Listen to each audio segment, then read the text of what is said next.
Okay.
Good morning, friends. Thanks for joining us this morning here at Journey Home Meditation for the morning sit.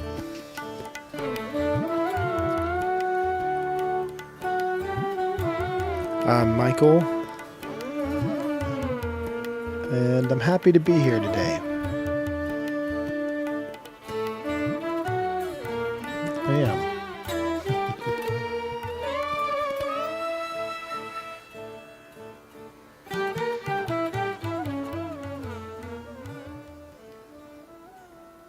I am very happy to be here. Even if it's a bit frustrating trying to work out all of this technology, uh, sometimes I think that I was a bit inspired by National Lampoon's Christmas Vacation too much as a kid because sometimes I go a little Griswold on everything. Um, but I'm hoping that with this work that I'm putting in on this, we'll be able to uh, figure out the technology to be able to do this Zoom, because I do think that um, having the ability for participants in the Sangha to join live in the Zoom could really enrich the program um, and all of our experience with it. So I'm just going to give it a shot, keep trying. Yesterday, I noticed that the audio was a bit, well, it left a lot to be desired. And so I'm trying to change that around and mess with that a bit. But in the meantime, if you are out there listening today, I'm not sure that I will be able to necessarily see everything.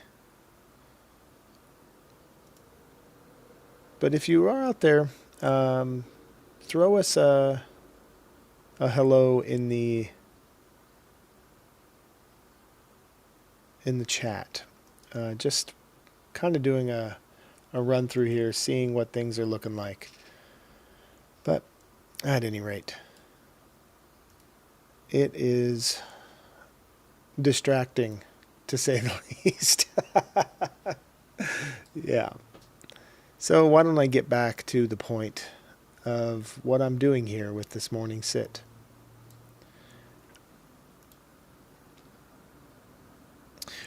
This morning, on the drive, I was listening to the end of Raghunath Das Ray Capo, his book From Punk to Monk. I've been listening to it on Audible, and I really enjoy the book. I really, really enjoy it. I enjoy the content. I enjoy the sincerity. Uh, I have a sense of humor and laugh about the accents that he tries to affect. But overall, I think it's a really phenomenal story. Uh, the story of him going from being a young punk rocker in the 80s in New York City to being a monk living in ashrams around the world, and that journey up to this point, right? Where how that sort of gave him a base for where he's working from today, and it's really there's a lot of parallels, a lot of universalities in his story coming from the West and coming into sort of an initiation through punk rock. I relate to that very much. So I've been enjoying the book. And this morning he used a phrase when talking about. Well, let me see if I can find the phrase before I go too much further.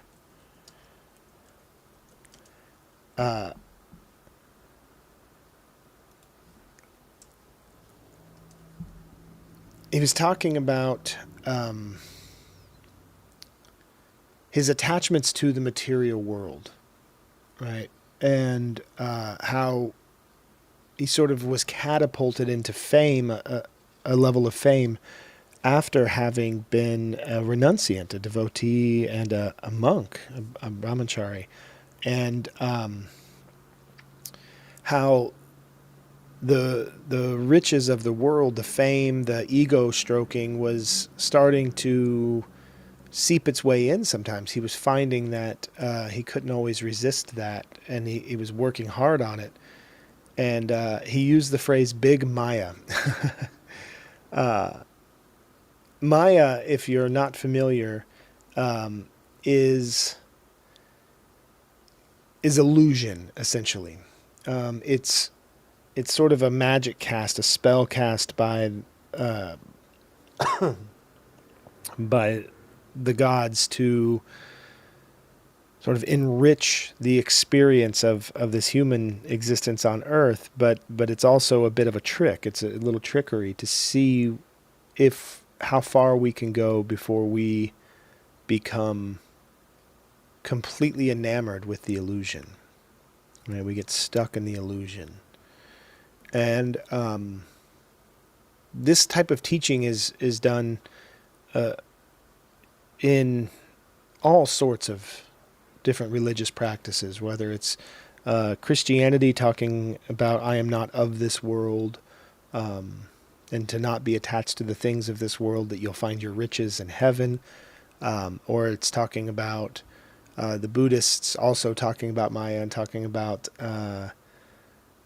understanding the difference between what we think is the real world, with big air quotes, and who we really are. And that sort of being the path of enlightenment is to have that grounding in who you really are, to awaken. The Buddha means awakened one. So to awaken to the reality of who you really are, not just the reality of this temporary existence in the world. And it was just funny to me when he said Big Maya, that's Big Maya, and it made me think of Big Pharma. And I don't know why that's so funny to me, but my gosh, it is. Big Maya. Oh, that's just Big Maya. Big Maya is trying to sell you something. And I love it. But it put me on a line of thought. I actually had to stop listening to the audiobook because I kept going off into my thoughts and not focusing on what was being said. So I paused it and I just let myself think for a bit. And it made me aware that I was raised in a very Christian, proselytizing, kind of a Pentecostal meets Baptist, non-denominational Christian. I mean, we kind of church hopped a lot as a kid. But it was very much like the teachings. I was in Sunday school a lot, and I had a lot of Sunday school teachers, and I went to a Christian school for some time. And it was re-drilled in me over and over and over again, this sort of level of shame or guilt for enjoying material things, right? Enjoying this world. It was one of the 7 deadly sins, right? Gluttony and lust and envy. These are all things that are based around, external material things. And yet, I was taught to believe that God created everything. And God creates beauty. So here I am as a child, terrified to be enraptured in the beauty, terrified to have joyful and loving and meaningful relationships with material things. And that led, of course, to a rebellion, to a complete and total nosedive into the material world, right? Then the highest forms of gratification were acquiring things and sex and drugs and booze and anything of the material world that strengthened the illusion. That's where my energy went, because I felt that what I was learning was wrong, but I didn't have a concept of what could be not wrong for me. So I just dove to the complete opposite of what I thought was wrong. Right. I don't know if that sounds familiar to anyone, but I'm sure it does to someone.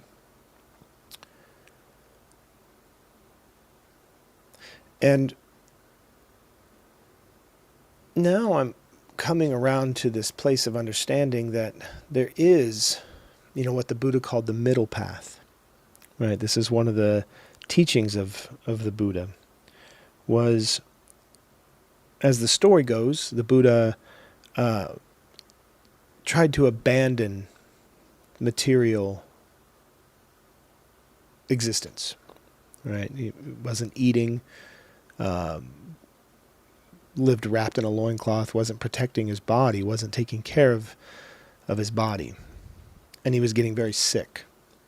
And his poor health made his exploration practice, the exploratory practices of meditation, really difficult, because his body was posing a big problem for him. And he began to recognize, I need to care for this body. I need to care for this body. And this created what's called the middle path. And it's, when we hear things like that, it's easy to think of being a moderate, right? I'm not the left, I'm not the right, I'm just right in the middle. And that's not the way I read into this. And the things that are aligned with your values are still your values, right? And the ways in which you are inspired by love to act in this world are still the ways that you're inspired by love to act. That doesn't necessarily always meet at a middle ground with others. Where's the middle ground between not genocide and genocide? A little bit of genocide? Just a touch? Sprinkle of genocide here and there? No. That's anybody who would even suggest that, it would be considered a ridiculous premise. So it's not, the middle path is not finding compromise. The middle path is recognizing the value of our bodies and of the material world, while also understanding that it's illusion and it's nothing to be attached to. It's just something to be experienced. And this was a big turning point for me in my personal spiritual practice, and the way that I ended up developing this spiritual practice of mine is understanding that I can love and care for things in the material world without having the type of attachment that requires me to hoard them. And I'm speaking specifically not necessarily of things, but of people. I'm speaking of people.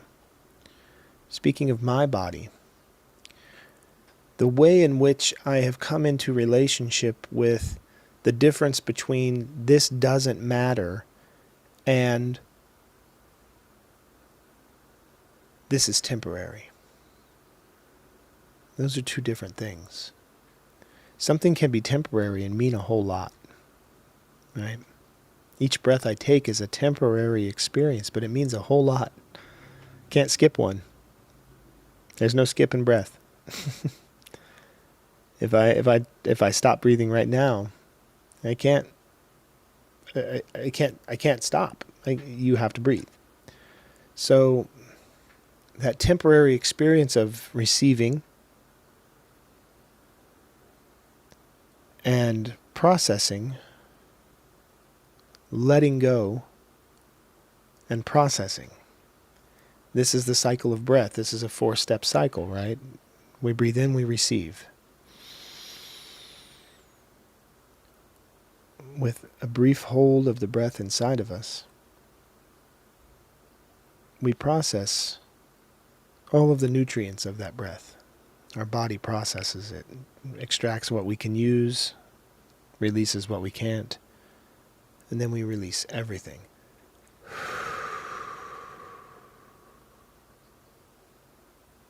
And then there's a brief hold.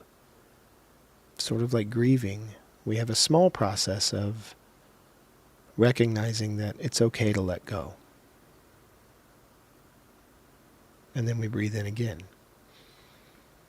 Now, I think it would be a bit much to ask that you treat every breath that you have with this level of reverence, in that this is all that you do, is you sit and you breathing in, I'm holding, I'm processing, that's a lot. That's a lot. So we have the ability to have automatic breath where the body will care for itself if we allow it. And where the middle path comes in is being able to recognize, while the body is doing this, I can utilize my mind, my heart, and my spirit to align with the process of the body, to align with what's happening, putting me directly in that moment when I need to be. And this allows us to recognize the importance of the temporary while not staying attached to it. I think it's really a vital message. It's really a vital practice. And this is where Big Maya comes in. How do I recognize the value and importance of this material existence without attaching myself to it and falling for the illusion that this is the reality, right? We're going to get back to reality. People used to come and visit us when we lived in the mountains. We lived in teepee dwellings, and we lived around fire on the ground. And people would come visit, and they would stay for 2 or 3 days. Sometimes a little more, but 2 or 3 days usually. And they would go, man, this is an amazing life here, but I got to get back to reality. Time to go back to reality. Interesting. Your 9-to-5 job that you despise, and the house that you can barely afford to maintain, that you don't even own, that you rent, and the electricity that takes away your personal power, but you somehow call it the power bill. You're paying the power bill. All of these things, this is somehow more real than sitting on the ground of the earth, sitting there, directly on the earth, around fire, drinking water that comes right out of the earth. That somehow is less real than the reality that you want to get back to. And that's not a judgment on a person for living. That's not what I'm saying. It's a observation of what we call reality, and the things that we assume are my escape from reality, my escape from what's real. And I bring this up because this is exactly the way meditation practices are sort of caricaturized.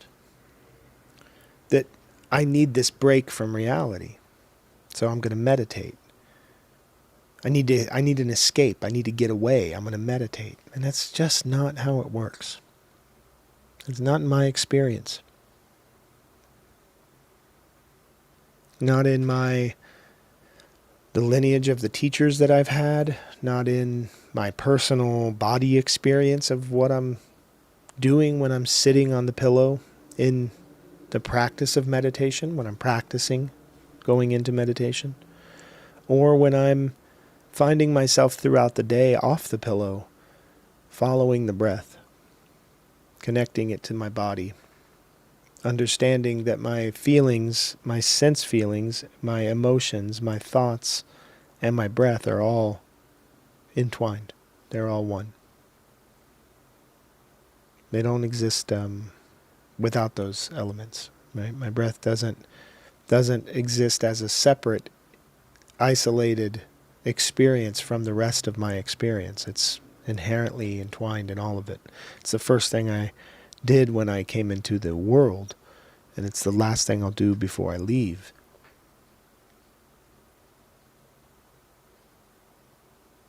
So, how could I possibly use that as my escape from the world? It doesn't make sense when you even just think about it for a moment. But that's big Maya, right? That somehow reality is working at a job and collecting money and paying bills and getting involved in taxations and like all of these things that we do that drive us crazy. It's totally bananas how much stock we put into this world of money and this world of control and this world of ownership and dominance. That's big Maya, right? And that's like big pharma, but even bigger than big pharma. You know, it makes big pharma look like little pharma, I guess. I don't know, but it's the illusion that somehow is more important. There's a conversation that I was briefly a part of on social media where some people were mocking or degrading Taylor Swift. And I just remarked, you know, I don't understand why everybody has the need to tear this very talented, very like driven, passionate woman down because she's successful. Right? Anytime there's a successful woman who doesn't fit the model of subservient, quiet little baby-making housewife, there's no problem with making babies or being a housewife. That's not what I'm saying. But if you're not that, if you don't fit that mold, you know, if you don't fit into that role, then you're dismantled. And these were other women that I was seeing do this, and so I just remarked, I don't understand that. And they said, well, because she doesn't have our values. We don't like her values. And I just started thinking about, at what point did it become reasonable to devalue someone, a soul, devalue them based on what you perceive them to believe? When did that become part of our values? How is that a value to devalue someone? And this brought me into the thought of Big Maya. this notion of like where we place value in the material world is going to indicate our level of attachment to it and our level of suffering because of it. What suffering it must be to have to feel that one has to devalue someone else, to deride someone.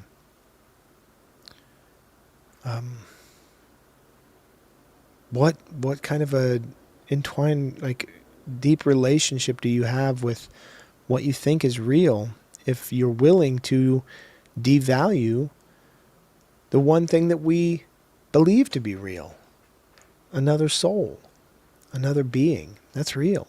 When a soul meets a soul, you know it. You know it. You know when you connect someone on a spiritual level. You know that when you connect with someone on a level deeper than, oh, we both like the same music and we both eat the same kind of foods, so now we're friends for life. There's something else there. There's a deeper, more primal connection. Something, when I say primal, I mean primary. Like there's a deeper connection, a rooted foundation. When a soul meets a soul, there is no judgment. There's only love. And we understand that These are souls embodied, and yet, we find pleasure and camaraderie in devaluing them. And that's the material world. So, I was thinking about my middle path work must be right now into that, into caring for that relationship. The way that we relate to one another in this material world is very important. It's very important. And it's not just a clever slogan to love everyone. It's not easy at first. It's as easy as we make it to be, really. We can get in our own way a lot. And our training comes in, and we've been, unfortunately, trained in ways that aren't healthy in a lot of cases. So we have to develop new practices and new ways to train our mind and our thoughts. And one of the things I learned from watching the Mr. Rogers movie is that kindness is a practice. It's not naturally a born character trait that some people have and some people do not. We all have the ability to be kind. We just have to practice it, just as much as we practice being closed or cold or judgmental, just as much as we practice gossip or backstabbing, just as much as we practice invisibility or making others invisible. We practice those things. Each time we do it, we're practicing it. And we get really good at the things we practice most. So the middle path for me right now is finding kindness in my heart and showing it to others. I want to be kind to you. I want to be kind to others. I want to be kind in this world because it's important to me that when I'm here for just this temporary space, that I don't get so involved in the world that I feel a stake in tearing it down. I don't need to do that. There's enough things out there tearing people down. I don't need to do that. Not today. So that was where my thoughts went. With Big Maya. Thanks, Raghunath, for the phrase. I kind of want to make t-shirts that say, beware of Big Maya. And if somebody could please explain to me why that's so funny to me, I would be quite happy to know. It just is. But why don't we just take this moment to, I was going to use some backing music to sort of support us in tuning out things outside of our mind and our body, but I think that in honor of this conversation, I'm going to leave it to hear and experience everything at the same time. So I can hear the cars going by on the street and the movement of the air through the room. I can feel the cool on my skin. I feel the weight of my body in my seat. And I feel the firmness of the ground with my feet flat to the floor. And breathing in through the nose to the bottom of the belly.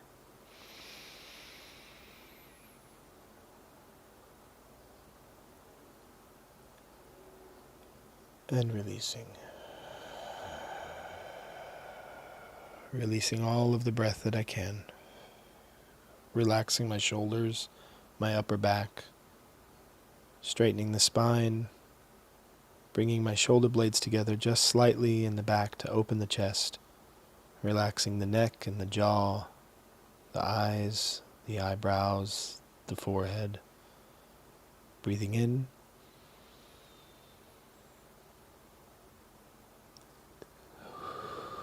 Release. Let's take a few breaths like that together. Breathing in.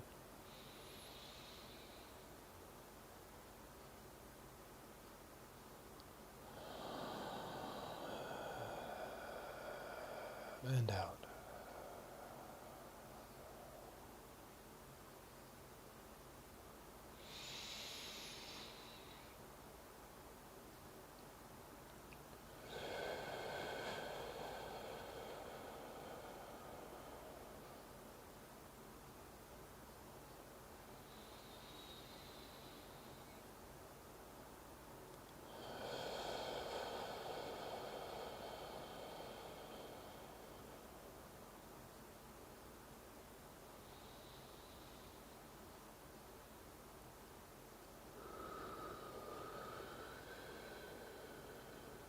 Find your rhythm, then stay with the breath.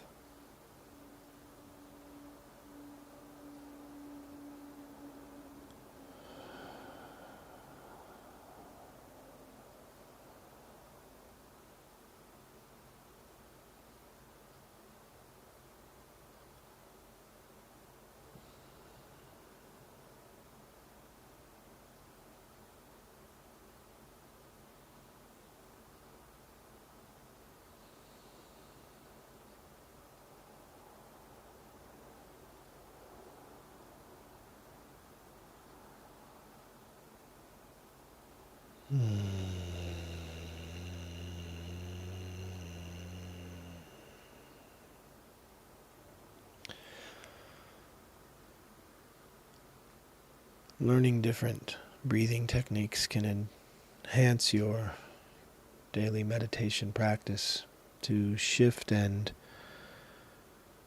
manipulate the breath. You can start to see the way the body is affected by our breath, and how our thoughts and our emotions are affected by the body. And all of this becomes apparent when we begin to shift, change, and alter our breath. But even just taking a few conscious breaths, just a few breaths together, that shifts the relationship of who you really are to the world around us. It gives you a place to be. In yoga, it's called an asana. The way that we position our body is an asana, but it also means seat. So to position the body to become the seat. And that's where your soul can sit, come to rest, finding calm and peace and quiet in a loud and chaotic world. It's just a few breaths away.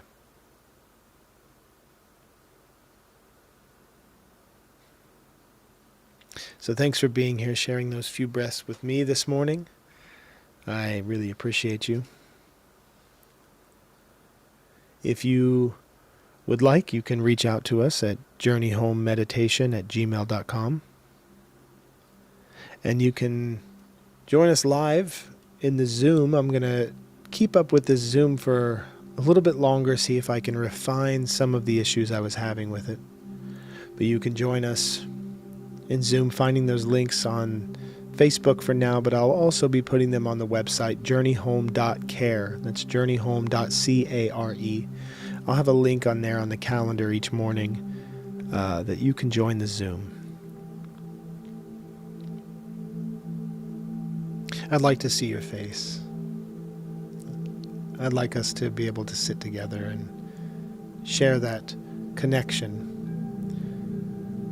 So if you'd like to join, feel free. Thanks for being here.